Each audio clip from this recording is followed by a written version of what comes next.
Hi there, Geminis. It's Astrogirl. We're looking at January 19 through 25. Quite the week this week. There's so much happening that I have to hustle and get all the information through to you.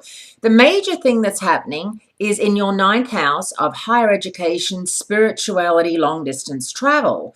And that is that there is a super moon, which is a new moon in Aquarius, on Tuesday, and on Wednesday, Mercury goes retrograde or out of phase for the first time in 2015. Venus, the goddess of love, remains in your ninth house as well. Now, if you're traveling interstate, overseas, it doesn't really matter over the next 3 weeks. You know what happens whenever Mercury is retrograde.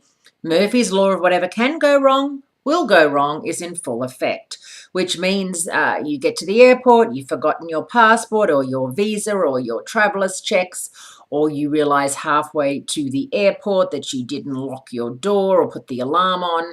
And when you get to the airport, after rushing and stressing, your flight is delayed for hours and hours. You could have turned around and gone home and made a cup of tea and done the whole thing.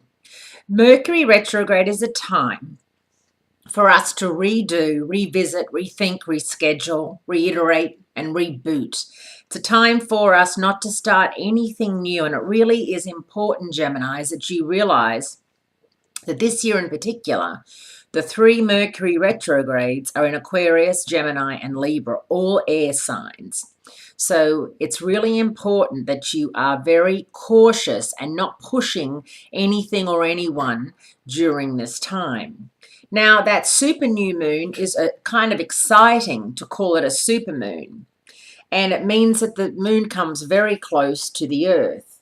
And this makes a great new moon to bring innovative ideas to a group situation, not to push forward with those ideas, but just present them. Remembering, when Mercury turns retrograde in Aquarius, it rules social media and communications, which could mean trouble over the airways. So maybe we'll have even more DJs and TV announcers stumbling and making personal comments and saying things that the ratings board are not happy about.